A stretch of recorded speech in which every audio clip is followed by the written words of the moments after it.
Bye bye. Bye bye. Thank you. Welcome. C'est udah deh, udah. T'as le sac à dos?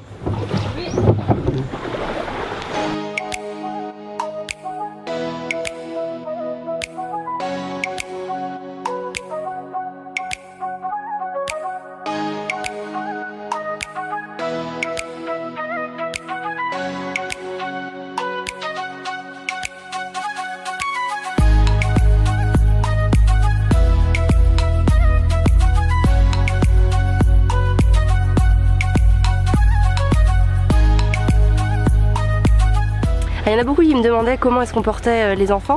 Donc en général en fait je porte souvent Constance dans son mandouka et en fait c'est Fabien qui porte Gaspard à l'occasion dans son Beko Toddler parce qu'en général Fabien porte et le sac à dos et Gaspard. C'est pour ça que d'une manière générale je porte Constance.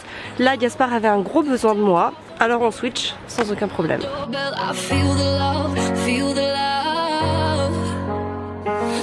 One, two, three, one, two, three, drink. One, two, three, one, two, three, drink. One, two, three, one, two, three, drink. Throw 'em back till I can't count. One, two, three, one, two, three, drink. One, two, three, one, two, three, drink. One, two, three, one, two, three, drink. Throw 'em back till I can't count. Alors nous étions sur l'île de Lamanoc, on a fait une petite excursion avec un guide, c'était très sympa. Alors on n'était pas bien équipé avec les chaussures mais bon c'est passé. On a crapahuté un petit peu, c'était super sympa. Aujourd'hui Amélie va finir de te répondre à quelques-unes des questions. Et moi je vais te répondre à la question que vous nous posez souvent. Est-ce qu'on fait des vaccins pour venir ici aux Philippines? Alors la réponse est non. Il n'y a aucun vaccin obligatoire, il y a des vaccins conseillés. Bon il y en a plein. Donc pour le temps qu'on reste, on estime que le risque entre faire un vaccin ou en fait prendre le risque d'avoir la maladie, et ben, selon moi, est en faveur du risque de maladie. Pourquoi? Puisque aujourd'hui, on te fait croire que les vaccins sont d'une sécurité totale, alors que quand tu fouilles un petit peu, tu te rends compte que c'est beaucoup plus compliqué, que quand il y a des problèmes, ils ne sont jamais, on va dire, jamais admis. C'est-à-dire que les vaccins aujourd'hui, si tu écoutes les autorités de santé et puis les laboratoires, d'ailleurs les laboratoires n'ouvrent pas leurs données de pharmacovigilance au public, c'est-à-dire qu'on ne peut absolument pas savoir. Sur des notices, on peut entraîner par exemple la mort subite du nourrisson.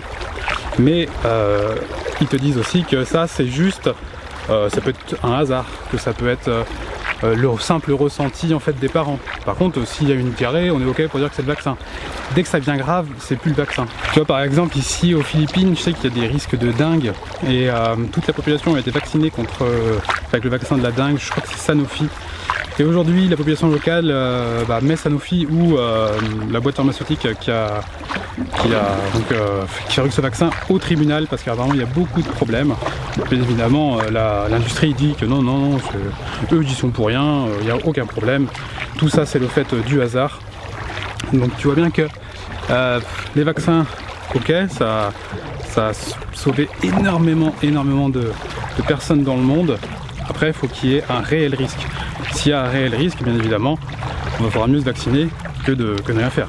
Si le risque est minime, bon, après c'est à chacun de voir s'il a envie de prendre le risque ou non. Mais non, pour venir aux Philippines, nous n'avons fait aucun vaccin.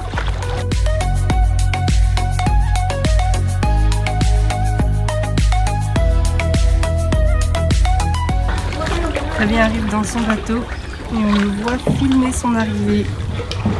Donc vous aurez les images dans une prochaine vidéo. Appelez-moi Spielberg. Ok, thank you. Oh. Thank you.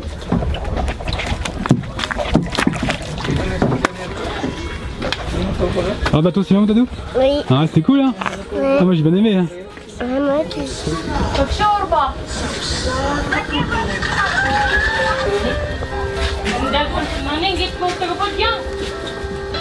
Un petit rouge à lèvres.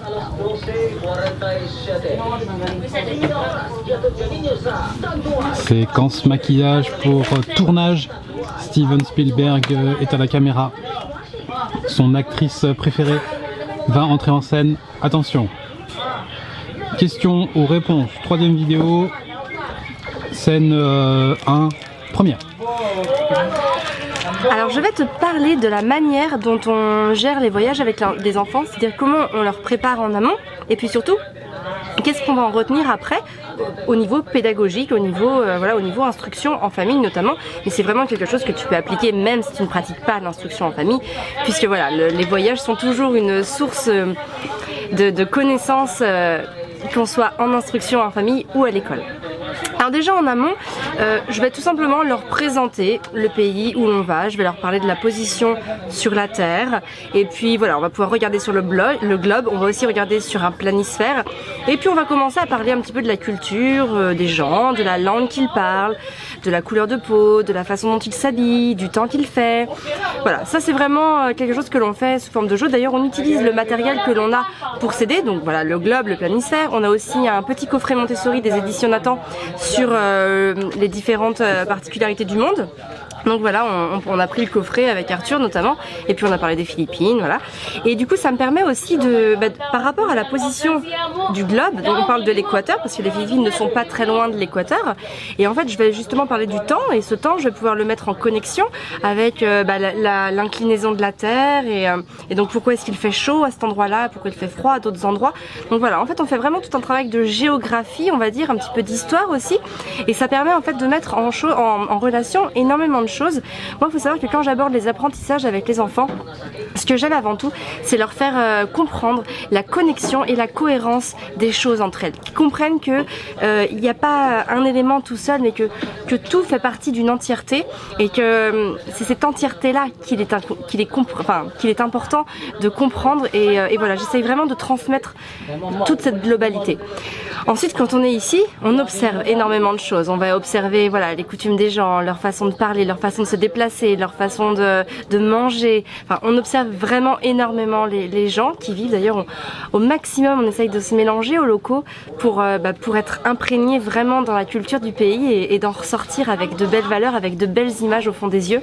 Et ça, c'est très important. Et on essaye toujours de se ramener des petites choses. Donc ça va être des pièces de monnaie, quelques billets, mais aussi des objets glanés à droite à gauche, des feuilles que l'on ne retrouve pas en France par exemple, des coquillages, voilà, plein de petits éléments, des tickets de visite. On essaye vraiment de se garder des petites choses, et en fait quand on arrive à la maison, je les mets dans une petite boîte. Du coup on a plusieurs petites boîtes, et voilà, on met tout ça ensemble, et comme ça après on a plaisir à rouvrir la boîte et à reparler des choses. Et pareil, on les met toujours en connexion on travaille souvent avec le globe, avec le planisphère, pour que justement tout ça puisse être voilà, encore une fois mis en relation, et que dans l'esprit de l'enfant, il y a une certaine dynamique qui se crée par rapport à où est-ce que l'on se situe sur Terre, où est-ce que la Terre se situe à travers l'espace. Bref, voilà, c'est vraiment encore une fois de tout connecter ensemble. Ok, coupé. Bon, tu me la refais, mais avec le plus de sourire.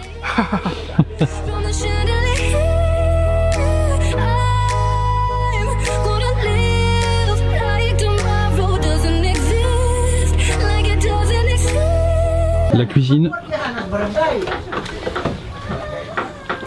C'est le petit bar. Alors le petit bar de là où on est là. Hop, les restrooms, les toilettes. Alors où est-ce qu'on ça nous emmène? Avançons, avançons. Female. Male.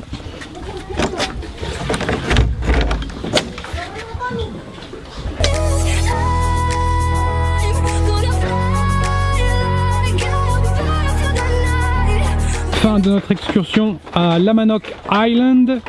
Nous reprenons le pont que nous avons pris à l'aller. D'ailleurs, tu aurais pu suivre l'histoire en story sur Instagram. Maintenant, je pense que c'était il y a 2 jours. Donc si tu n'es pas encore abonné sur Instagram, rejoins-nous. On fait des stories tous les jours. Et tu vois, là le pont, il est en bambou. Il n'est pas très solide. Ça couine de partout. Il y a même des endroits où il manque des rambardes. Et on ne le voit pas ici, mais plus loin, je vais te montrer. Si on tombe, on peut se faire très mal.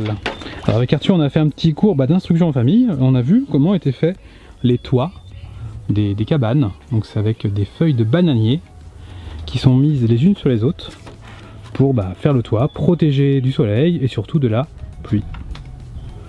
Ouais. On continue? Mais par contre là ça va rentrer parce que le toit il est ouvert là. Le toit il est ouvert ici. Là le toit, oui, cette petite cabane elle est un petit peu à l'abandon, j'ai l'impression. Donc là oui, il faudra la réparer.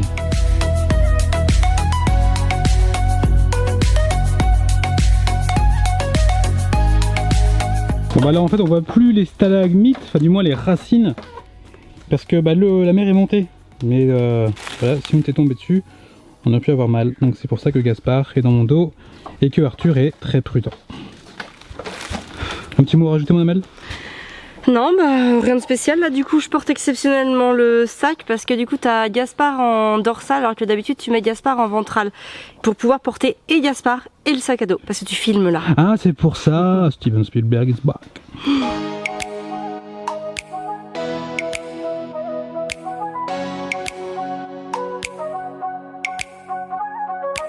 Alors avant de conclure cette vidéo, je voulais juste toucher un mot sur les chapeaux, les casquettes et les lunettes parce que certains nous posent des questions par rapport à ça. Alors en fait, il faut savoir que le chapeau c'est quasi tout le temps. C'est très rare qu'ils en aient pas. Bon là, Gaspard n'en a pas, on était à l'ombre. Bon voilà.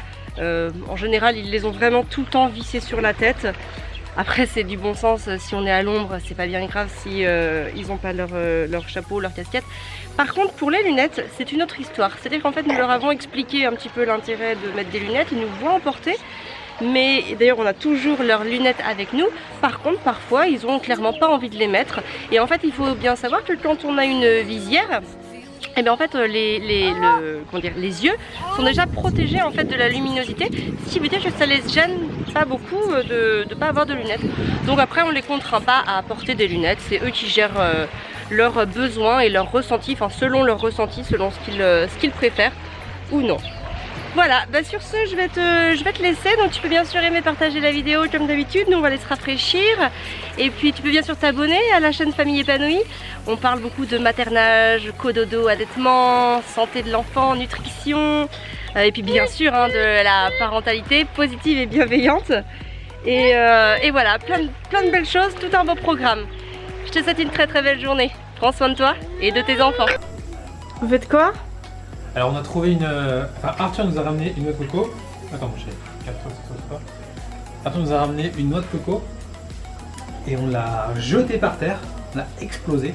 Alors on a perdu le jus parce qu'il fallait une machette pour l'ouvrir bien, mais on n'a pas de machette. On a perdu le jus malheureusement, mais on mange l'intérieur de la coco. Fais voir. Oh. C'est bon Arthur ? Oui. Cool. Tu reviens de la piscine toi ? Oui. Tiens mon dos. Avant tu t'es baigné dans la mer ? Ouais. T'as fait flotteur avec un bout de bois j'ai vu. Ouais. Cool. Ça veut de Gaspard? Gaspard t'en veux?